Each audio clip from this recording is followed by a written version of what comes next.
All right, welcome back, Wayward Souls, and Double Tap In, episode 65. Oh, there we go. There we go. You never know where it's going to start, where it's going to go. Nope. So welcome back. If you don't remember from the end of the last show, where we briefly mentioned and talked about Matthew McConaughey's tuna fish going viral, we ended it talking about this new seasoning that Hickman has found at the Food Kitty, orange pepper. Yeah. So I had mentioned as he went to get it, I use a Cornell sauce for my wings, and really, if I'm cooking chicken, like chicken parts, they're usually going to soak in some of that. But originally talking to Michael about it, we put some lemon pepper in there, and it just adds this nice citrus flavor, lightens it up a little bit. And then he told me about this, and I was like, well, shit, you could do that in the Cornell sauce, and then you could do like an Asian sesame style sauce for him afterwards, and really like a orange chicken Asian thing going on. So that brought us into chicken legs tonight for dinner at the Double Tap. So what are you thinking there? Jennifer loves chicken legs, so we bought Manager Special again, Grocery Kitty. That blue sticker. We buy the family pack, come home, put them in bags of 4, vacuum seal them, in the freezer they go, just for events like today. Mm-hmm. So typically when I do, it's all, again, it's going to be weather dependent for me, because if I can go outside and cook it outside, I'm going to go outside and cook it outside. If I can, I'm going to bake the shit. So today the weather is looking favorable. I'm going to pull them here in just a few minutes, and they're going to go get a quick defrost in some water, and then I'm going to brine them. And when all's said and done, I'll season them with the orange pepper, and I'll grill them tonight. Yeah. So things are shaping up real nice to do that. And we've said it once, we've said it 100 times. We discussed it in the last episode, brining shit. If you want the maximum return on your investment as far as flavor and shit goes, you got to brine. Yeah. Especially your poultry. You got to brine it, got to brine your fish, that kind of shit. And you're just building layers and layers of flavor. Yeah. So if I can throw and do a brine for 3, 4, 5 hours, that's great. That's all that really needs. Yeah. And damn, now I'm looking forward to topping it with that and grilling it. It's going to be tasty. What are you gonna sauce them? Typically, I do. Yeah. Typically, I just slap them on and let the ingredients do their work. Mm-hmm. Because, unless I fuck it up, and then if I fuck it up, I'll sauce it to cover up my mistake. But right. No, I was thinking. I was thinking like how we were talking about that Asian, marrying that Asian flavor together. How far you're going to go down that rabbit hole, or just do the orange pepper chicken? I think either way you can't go wrong. Yeah, I think to start right now, just do the orange pepper to get what that is, and then if I do like the idea, because I've got hoisin, I've got all that sort of stuff I can definitely make a glaze out of to cover it. And actually, that's not a bad idea. I don't know. We'll see how I feel at dinner time. Yeah, you could even do like a little dipping. Yeah, that's true. A little bit of it, so that way you get a flavor of the rub and the seasoning. Yeah, and then see how it marries with the sauce. See, that's part of the reason why I like doing this, because it's point counterpoint, it's balance, and I like. Oh yeah. Because now the wheels are spinning. Yeah, I mean, I'm not getting any traction as usual, but the wheels are spinning. We're just fucking spinning. Yeah. We to not to keep going back to Thanksgiving, because we're it's in the past. It's December 3rd when we're recording this, but we talk about you made a mention of layering your flavors, layering your seasoning, all that kind of stuff to get the most return. And there was something I was watching. It was a recipe on, it was a reel, it was something online, and they talked about adding your seasoning at every step of the recipe. So that way you're building that flavor and it carries throughout. And I was talking with my mom before it was Wednesday night, before we were doing Thanksgiving the next day. And, I was like, so Mom, how do you make your turkey? Because like I've never really paid attention. I've never had a conversation with her about it. I know how I make mine, and I think they turn out pretty well. And I just didn't know how Mom made hers. So I think originally she was taking it as like I was kind of challenging her on what she did and that kind of stuff. I was like, Mom, look, I'm going to eat the turkey tomorrow no matter what. Like, I love Thanksgiving. Mm-hmm. I love Thanksgiving leftovers. It's the only leftovers I like, which we've talked about before, which that was 3 shows ago, whatever it was. I said, I just want to know how you do it. Like, what is your process? And like, let's talk about this. Like, I think this is fun. So I think that took a little bit of that edge off. But then in talking about the process and talking about what I do, we brine the turkey. So you're imparting, if you remember, we talked about that brine. It's the brown sugar, it's those herbs, it's the citrus, it's all of that stuff and just going into the bird. You take it out, you rinse it off because you don't want all of that stuff sitting on it. So you rinse all that shit off. And now this is what I do. I know Michael has a different concept of this, but I rub that bastard down in some Duke's mayo because if you're baking and you want a nice golden brown crust, what do? Well, you put an egg wash on it, or you put some oil or butter on it. Well, what's mayo? Egg and oil. I'm really just doing the same thing. The mayo is that egg, that oil. Duke's in particular, which I really like, has a little bit of the tang from, I think, of vinegar in it. Like, so it's just adding more flavor to it. Then I take my rub and I'm putting more flavor on with that. What I forgot was, even before I put the binder on, I'm taking compound butter and I'm rubbing that between the skin and the meat. So, like, to talk about building layers, like, no wonder the birds that we make have so much flavor. It's because you're putting so much work into them, and that you're not getting the bird right out of the bag, putting it in an oven, popping it on, and like, you gonna put anything on that thing? Nope. Cool. Like, it'll be turkey, but I'm gonna douse that motherfucker in gravy and eat it with mashed potatoes, and like, it's still gonna be good. I'm still gonna eat it. It won't be as good as it could have been. Yeah, that turkey gave his life for you to eat, and you're going to treat him that way. You're just going to do it. Did him dirty. Yeah. So I think that, when you talk about layering your flavors, like, that is such a great example, because there's the brine, the compound butter, the Dukes, the rub. If you baste it while it's cooking, like, that's 5 layers of flavoring.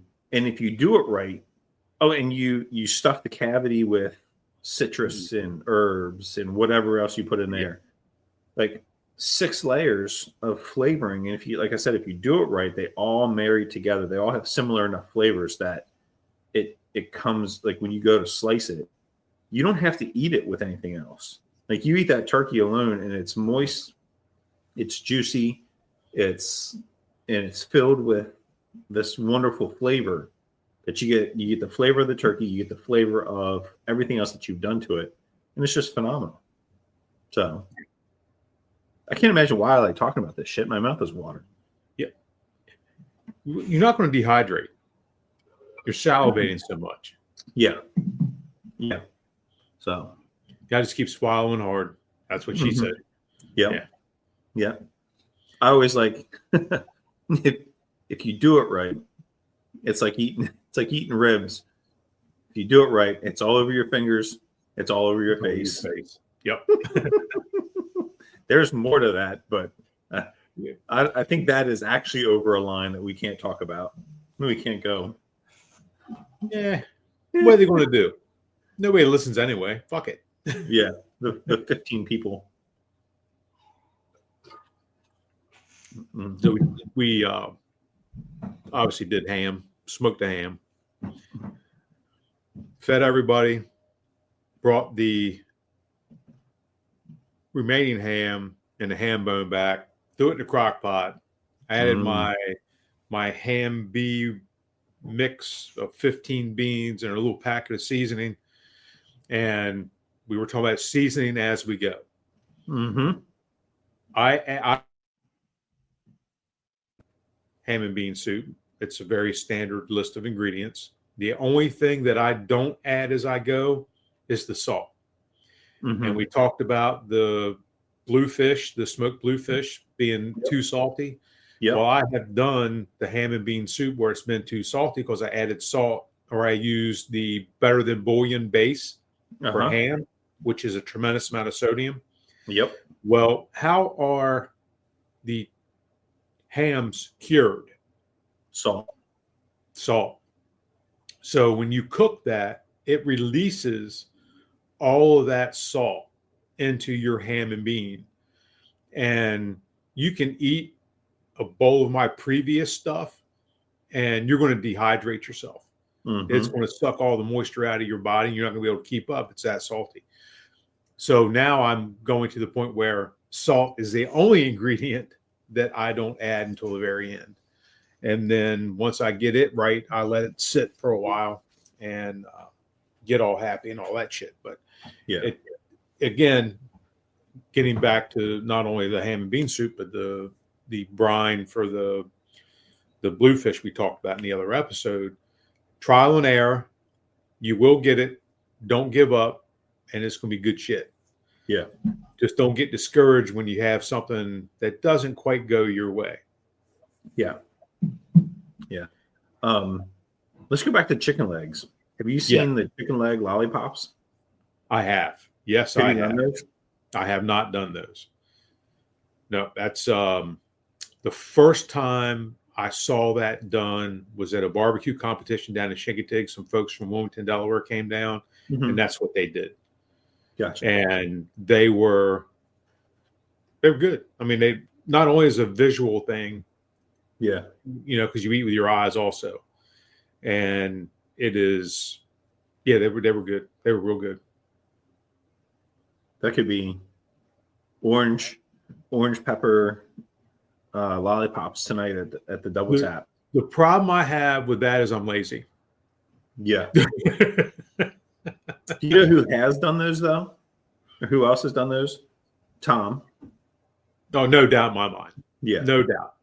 Yeah. And I think that was I think he did that like a while ago. Like that was a fresh into the smoker endeavor. Okay. And he's like that.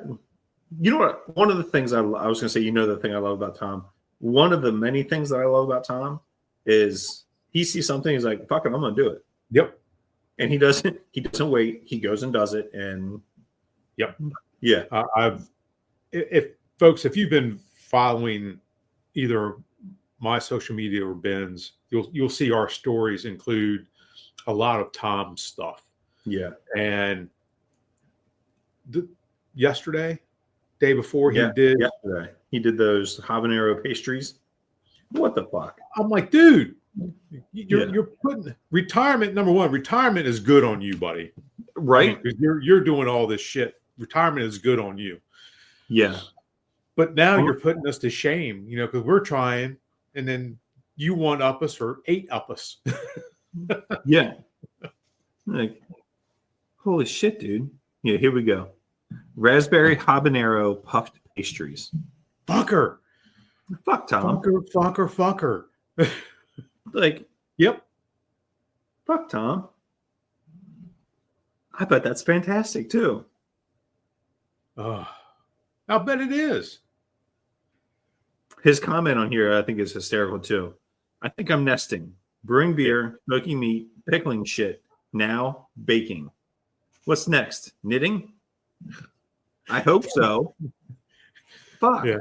I saw that. I said, yep, I'm adding that to my story. That's hysterical. Oh yeah. Yeah. Yeah. And like the stuff that he does, like the brewing the beer, and I remember when he started that, like I don't think I had any of the like first couple beers that he did. But obviously there's a learning curve that goes through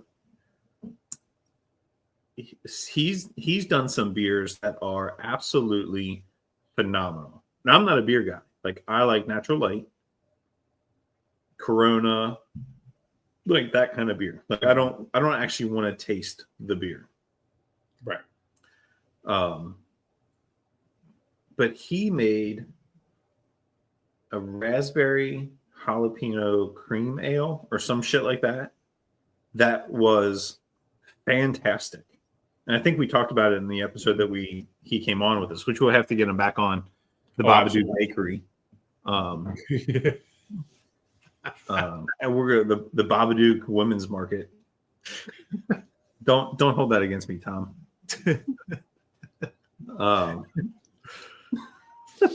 But like the shit that he makes is phenomenal. From the beer to the smoked meats to the like, I don't think I've had any of the pickled stuff that he's done. I might have. I can't remember. But him just describing what he did to brew beer, he's not fucking around. The stuff that he's built to do the fermentation, to do the cooling, to do the yeah, he ain't fucking around. No.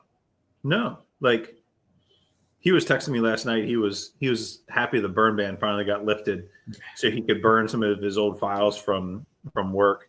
And you could tell Tom was in a good spot burning that shit and just enjoying the fire. So yeah, congrats, Tom.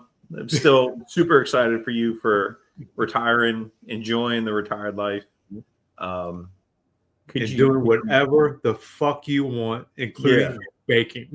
Yeah, if you could just fucking slow it down for us, all right? Like, holy cow, man. Yeah, I got a hold of Jennifer's phone, and I blocked him from Instagram on her, so he can't see what he's doing and expect it from me too. You know, Michael, how come you're not making this? Like, hang on a second. Ben, what's Tom's phone number? I got to call this guy. Look, you can do this. Just stop fucking posting it. Yep. How come you're not doing this? How come you're not doing it? Because I'm not Tom, goddammit. That's why. Yeah. Hey, Tom, just remember, one of us has a traumatic brain injury and the other one is mentally handicapped and is still working. Okay? Yeah. So cut us some fucking slack, please. Oh, shit. But what a great guy he is. Gosh. Yeah, absolutely. Yeah. Absolutely. Bless his heart for doing all that shit. Yeah. I like to steer this in another direction. There are good bosses and there are bad bosses. And you have bosses that they're like, they waffle back and forth. They don't know what to do. Yep. Tom, from day one, was a phenomenal leader and motivator in everything that he did. Like, you never had to question where he stood on something, right, good or bad. Like you knew, and you never had to question if something didn't go right, what his response to the outside would be, and then how it would be handled after that. So like if I fuck something up, which I did, like we're all human. It's what it happened, right? I never had to guess, is Tom going to support me to the community, to the board, to whatever? And the answer was always, yeah. Like, hey, things didn't go the way we planned. Ben made a decision. It didn't work out the way that we anticipated. We fixed that problem. We're moving forward. And Ben, like, I will address this with Ben. Like, don't worry about it. We're going to take care of it. Yeah. And that, like, afterward, we get back into his office. We close the door. He sits down at his desk. He does one of these. And when I was new, it was Mr. Waples. And I was like, fuck. Yes, sir. We can't do that again. I was like, you're right, sir. I'm sorry. And towards the end, it was, Ben, what the fuck are you doing? You know better. You can't do that. Stop doing that. Don't do that again. Yes, sir. It's still the same amount of disappointment. Right. Because you knew that Tom was going to, like, that's just who Tom was. That's just who Tom is. I say was like he's not here anymore. Like, that's just who Tom is. And then once you get to know him, you get to know the boss. Yeah. And you develop a little bit of that interpersonal relationship with your boss. It hurts more than when they sit down and say, really disappointed in you. You're like, oh, fuck, man. Damn it. Can you just yell at me? Yeah, exactly. I feel better if you yell. That'd be better. Yeah. I had bosses that were we were oil and water. Mm-hmm. And I'm not sure if the Sunday that we did the Saturday we did the little breakfast over at Little House Pancake, Delbert and I were talking, and I had a colossal,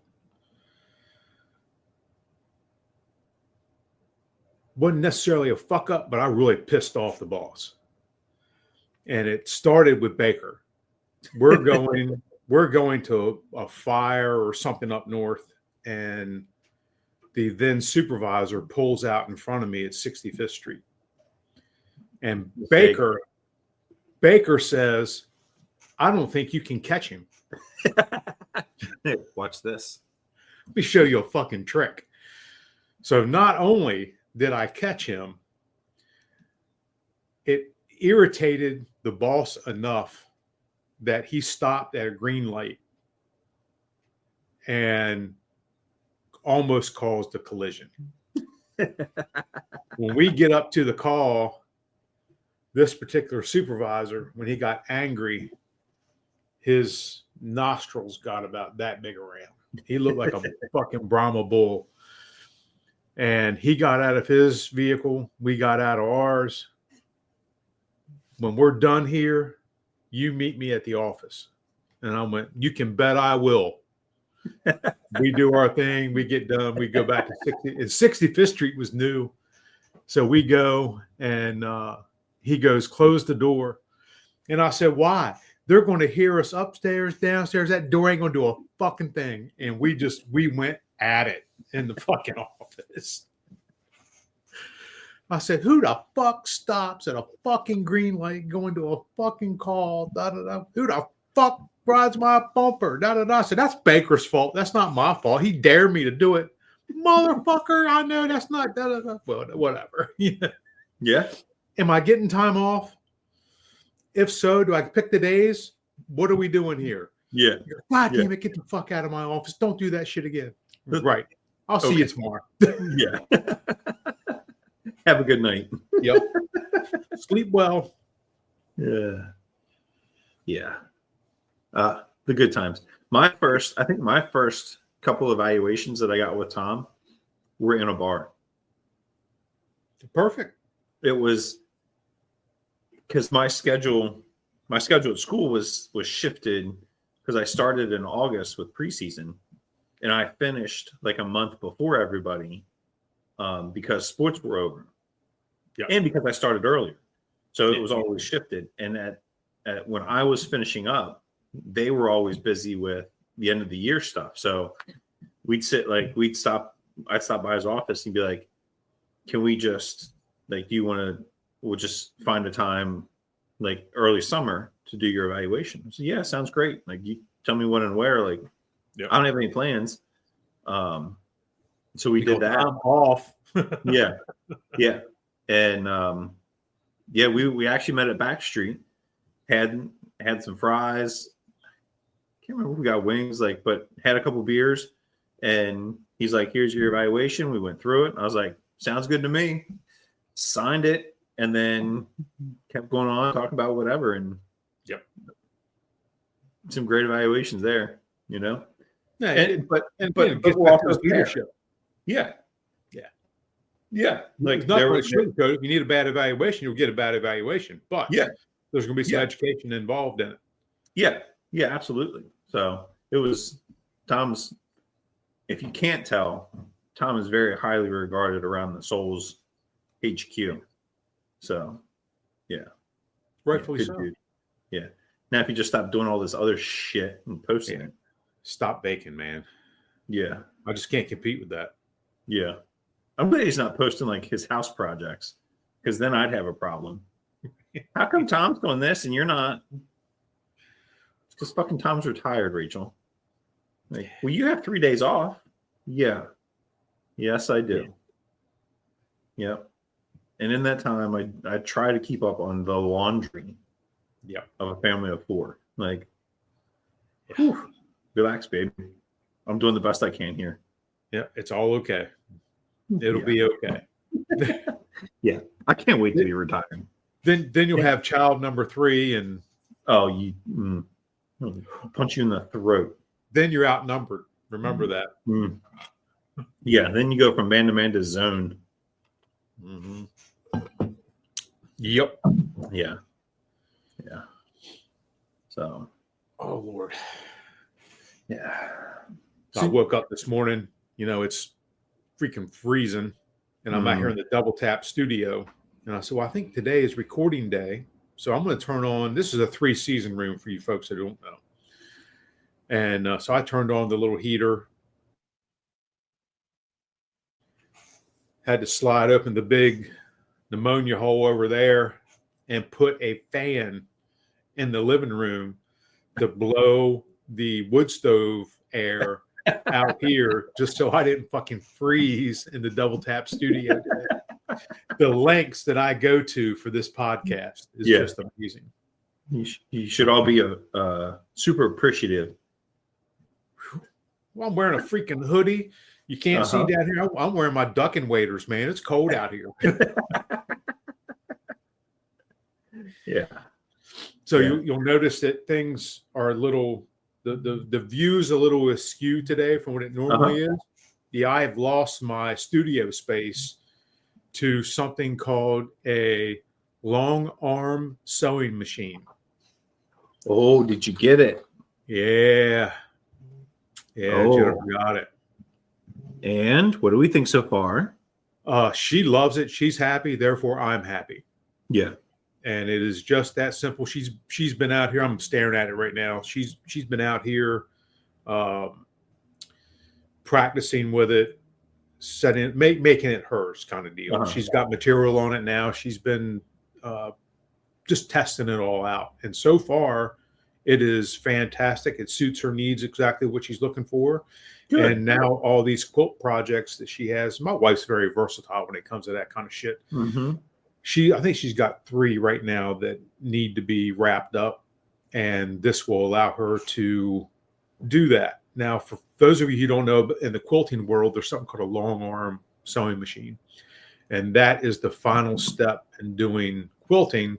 Is they put all the design in the quilt. You know, it can be flames or flowers or whatever. And this machine does that. And it's hand operated. And the price was right for her to get started, because a long arm machine is between $30,000 and $40,000. And I don't know about you all, but that's expensive. Yeah.